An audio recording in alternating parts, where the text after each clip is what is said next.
I'd like to speak in this program about what I call the rewards for inspiration. Things that will be your payoffs, your prizes, if you decide to move into spirit, into this world of spirit that I'm speaking about here on PBS. Back in the 2,300 or so years ago, we're not quite sure exactly when, there was a great teacher in India. His name was Patanjali. And there are 6 of these things, and I want to cover each one of them in this program. He said, when you are inspired by some great purpose, some extraordinary project, all of your thoughts break their bonds. Your mind transcends limitations.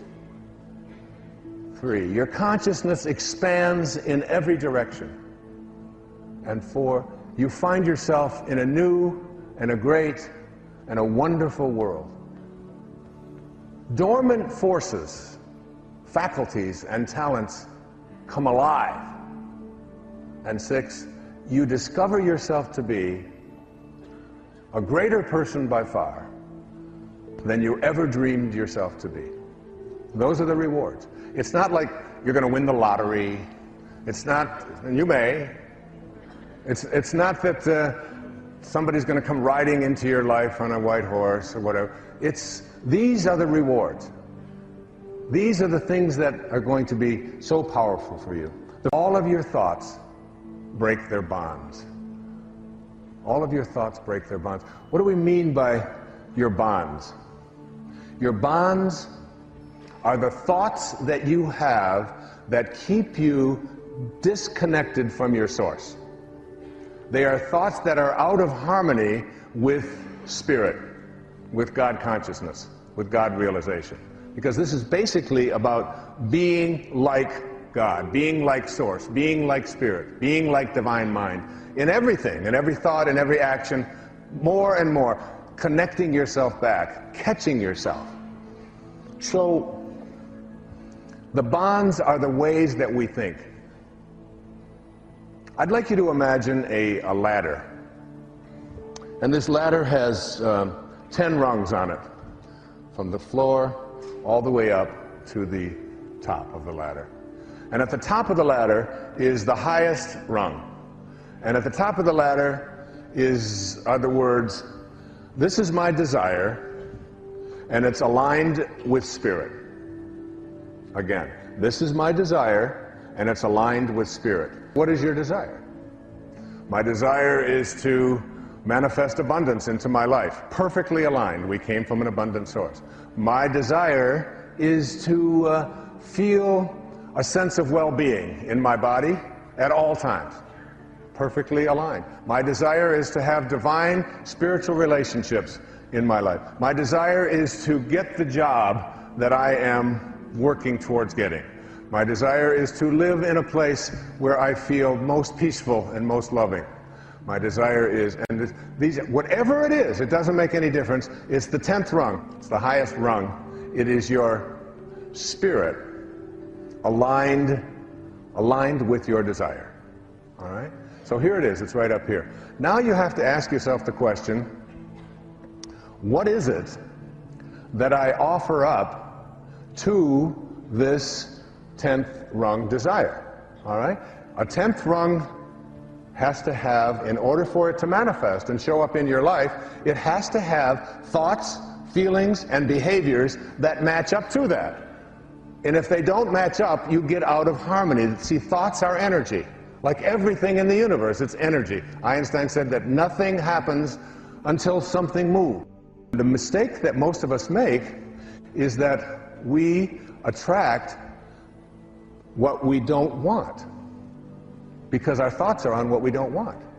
Or we continue to attract what's missing in our life. We're not at number 10, we're at about number 3. And what are some of these on these lower rungs? It probably won't happen. It's very difficult. These kinds of things have never happened for me before. I don't have this kind of luck. We've got the wrong people in the White House. The economy is bad. I don't have the ability to make it happen. I don't really believe it's possible.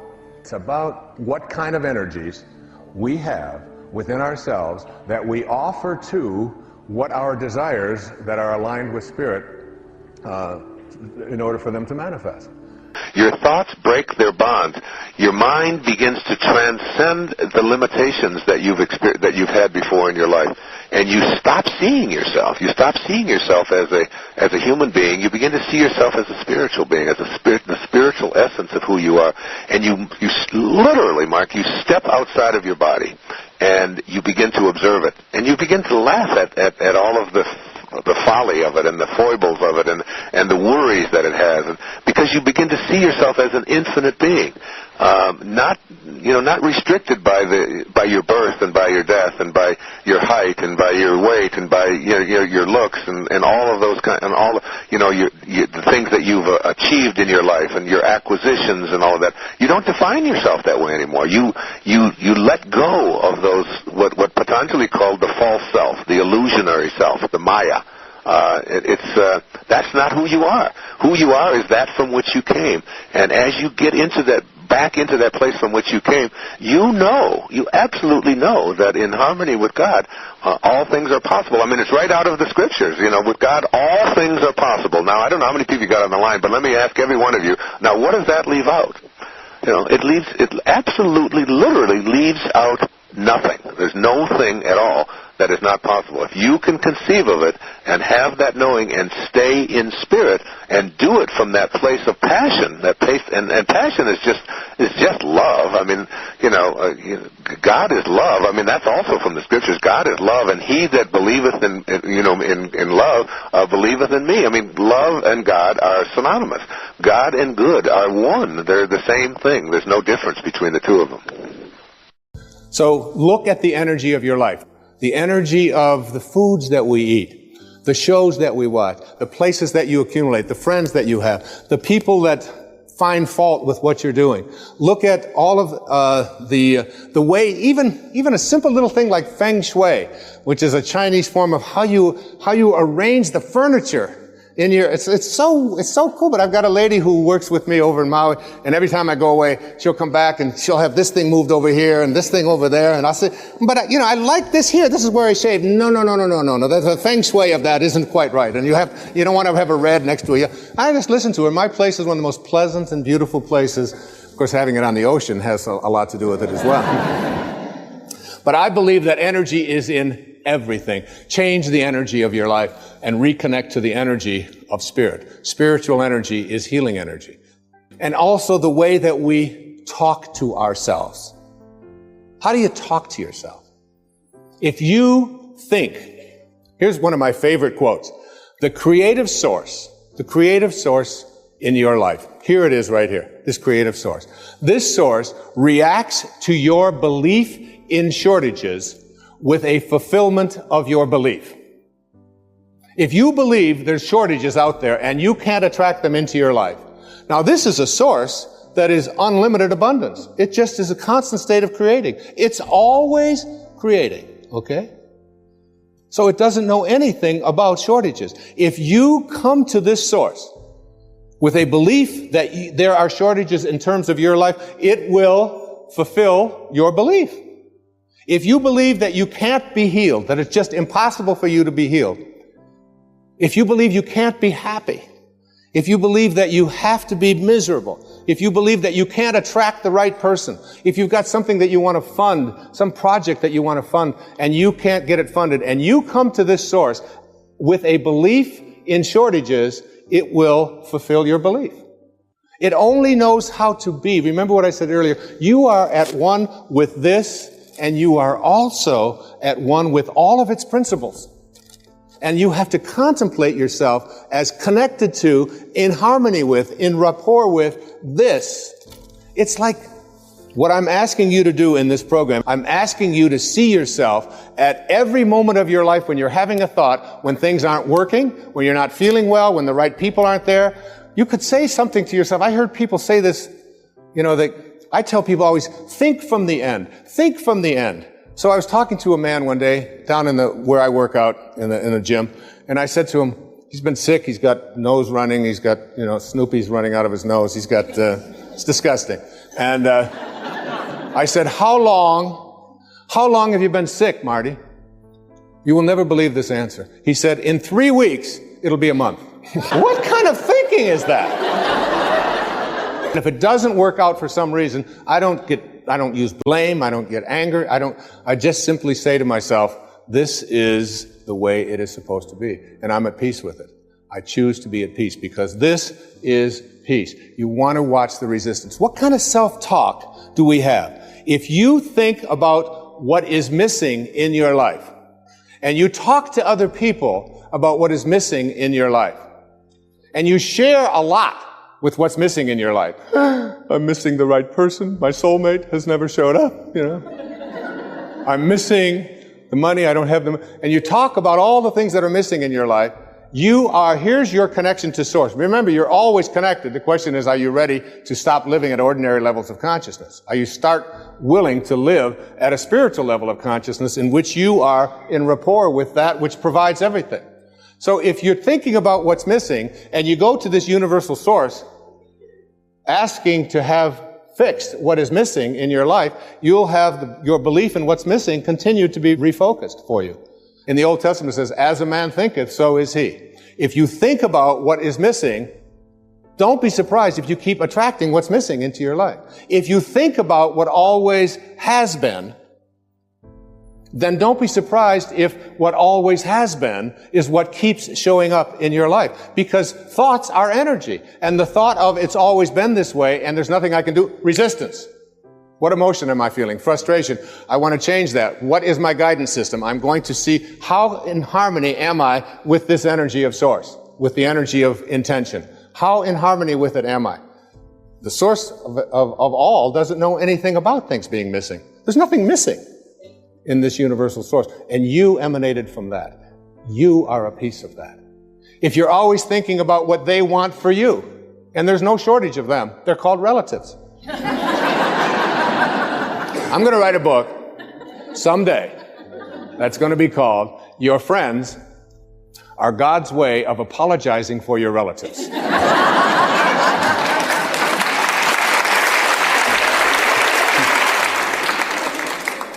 Why? Because, by the way, I gave this same talk to your relatives and they applauded even louder.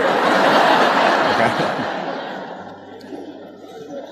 Because a friend is someone before whom you can think aloud. A friend is not someone who makes demands on you and tells you what you should be doing or what you shouldn't be doing. There are very often, because we believe that we're related to people, we have talk, and then what happens with us is that we start talking to other people about what they want for us. And we despise what they want for us. We get angry at them for even wanting that for us, and then we get surprised when what they want for us keeps showing up. See, self-actualizing people, Abraham Maslow once said, the difference between self-actualizing people, the highest functioning people, and everybody else is that self-actualizing people must be what they can be.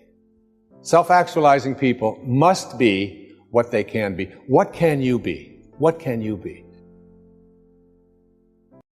Making the change from dominance to tolerance requires disciplining ego and listening to your sacred self. I'm speaking from personal experience in this matter, and it is one of the toughest assignments my higher self has presented me with. I have spent many years being dominated by my ego, and I have unwittingly made dominance and judgment rather than tolerance a cornerstone of my relating. My suggestions are all from my personal experience of transcending my ego-driven instincts. Making the transition from dominance to tolerance is especially difficult because the desire for ego satisfaction is so strong. To move toward the tolerance that your higher self encourages and away from your ego-driven need to control and judge, you will want to examine the qualities that sustain a tolerant approach to life.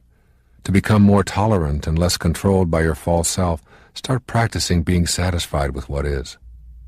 If someone you love acts meekly towards you, your ego wants that person to be more assertive. If that person is assertive, your ego then decides to dislike assertiveness. If you eat too much, you start thinking about how nice it would be to be thinner.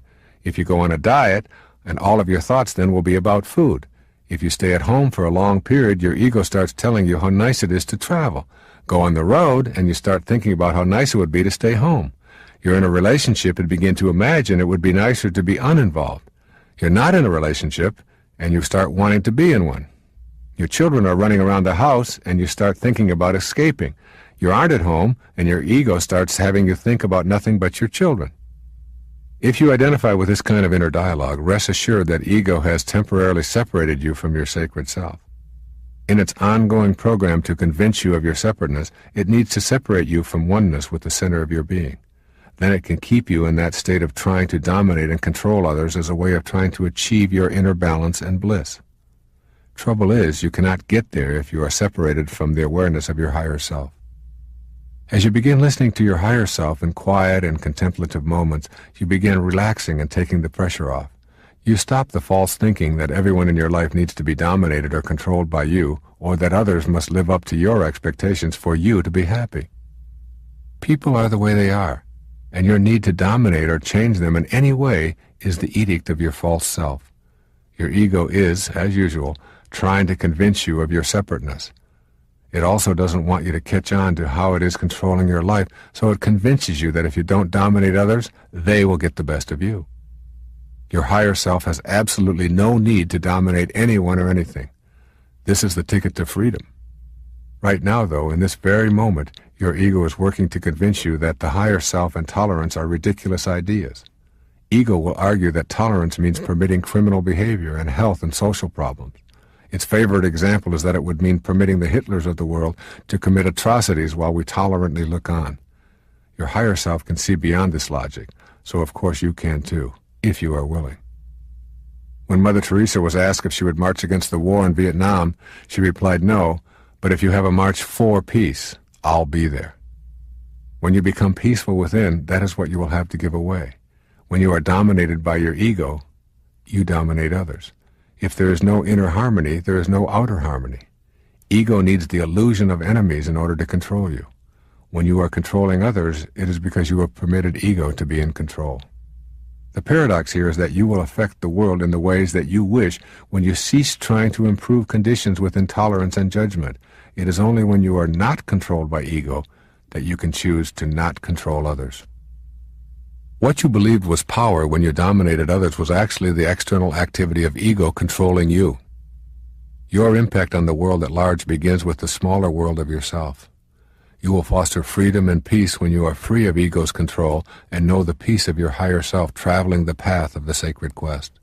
One of the first steps along your path is learning tolerance by practicing seeing the world as it is, rather than as you demand it to be. These, then, are some of the ways that the ego attempts to rule our lives.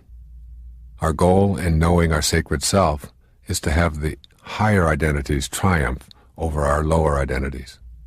Essentially, your higher self wants you to be at peace. It wants you to know truth. It no longer needs you to dominate others. It is a very peaceful, loving place to be. This doesn't mean that you go through life being wishy-washy and being abused and so on. What you're doing is you're avoiding the abuse. Most of the abuse and the victimization and the stuff that haunts so many people in their lives comes from their need to be right and to make the other person wrong and to prove something. If you go in with a healthy self-esteem and a healthy view of who you are, and you know that God is with you and that divineness is something that you're bringing, and you've got help, you've got guidance there with you right there at every second, and you're going in with the purpose of making this a beautiful encounter rather than a contest of wills, and I'm going to be right and they're going to be wrong. There is no right and wrong in this. You find that that you just don't run into that. When Christ or when Buddha would go into a village, that they would raise the consciousness of the village just by their very presence. Your very presence as a divine soul around a situation that could erupt into something very violent, just your presence